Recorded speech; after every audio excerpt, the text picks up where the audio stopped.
Si vous cherchez un guide bien complet pour savoir comment choisir votre oreiller, alors vous êtes sur la bonne vidéo. Chez Selectos, on a passé des heures à comparer des dizaines d'oreillers et on va vous présenter les différentes étapes à suivre pour bien faire votre choix.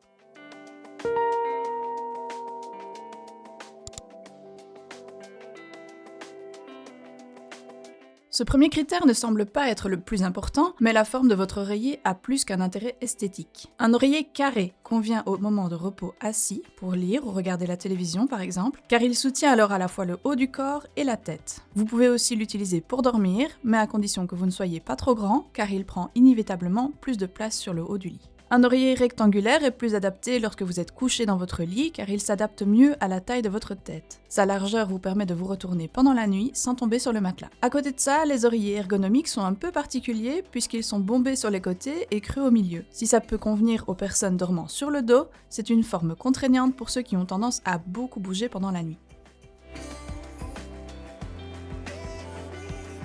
La fermeté de l'oreiller dépend essentiellement de votre position de sommeil. Votre colonne doit être bien alignée avec votre tête, au risque sinon de vous réveiller avec des douleurs dans la nuque. Si vous dormez sur le côté, l'oreiller doit être ferme à très ferme. Si vous dormez sur le dos, vous pouvez vous permettre une fermeté moyenne. C'est aussi le meilleur compromis si vous changez régulièrement de position pendant la nuit. Pour dormir sur le ventre, il est important que l'oreiller soit assez mou pour ne pas vous casser la nuque avec une épaisseur trop conséquente.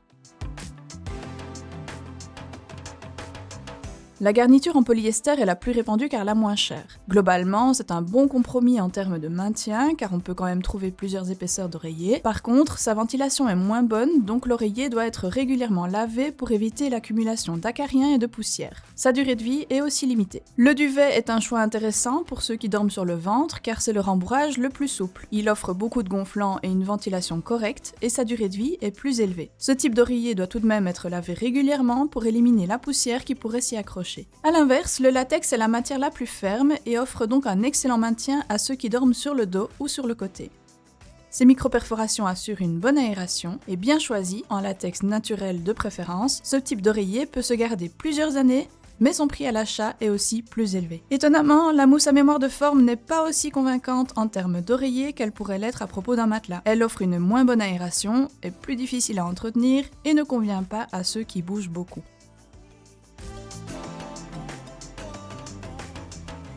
Il ne s'agit pas du critère le plus simple car les fabricants ne donnent pas beaucoup d'informations à ce sujet. La qualité de l'enveloppe a pourtant son importance en termes de résistance et de durée de vie de l'oreiller. C'est aussi elle qui protège la garniture de la poussière et des acariens. Le coton, le tencel et le bambou sont meilleurs que les matières synthétiques car ils sont plus respirants. Le polyester a par contre l'avantage du prix, tout en étant suffisamment résistant. Favorisez dans tous les cas les composants hypoallergéniques, anti-acariens et antibactériens, mais aussi les certifications du type Oecotex. La densité du tissage a aussi un impact. Plus il est serré, plus le nombre de fils au centimètre carré est élevé et donc plus il est qualitatif. Enfin, pour éviter la prolifération de bactéries, d'acariens et l'accumulation de poussière, mais aussi pour allonger sa durée de vie, n'oubliez pas de bien entretenir votre oreiller. Au fil des nuits, l'oreiller est soumis à rude épreuve, transpiration, salive, rien ne lui est épargné. La première chose à faire est de fréquemment secouer et aérer votre oreiller, tout simplement. Tous les garnissages ne se lavent pas de la même façon. Si le polyester et le duvet se lavent facilement en machine, à une température raisonnable, ce n'est pas le cas du latex ni de la mousse à mémoire de forme. Équiper l'oreiller d'un protège-oreiller et d'une taie permet déjà de le préserver en créant une barrière supplémentaire. Ceux-ci doivent bien sûr être changés régulièrement.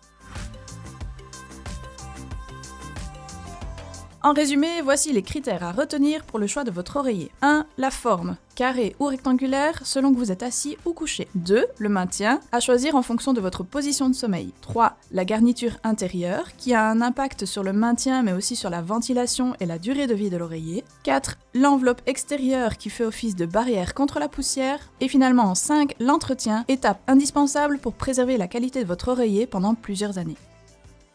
Merci beaucoup d'avoir regardé cette vidéo. On espère que nos conseils vont vous aider à bien choisir votre oreiller. Et si vous cherchez un comparatif des meilleurs oreillers du moment, on en a un sur notre site qu'on garde constamment à jour et on vous a mis le lien dans la description de cette vidéo. Sur ce, à la prochaine sur la chaîne de Selectos.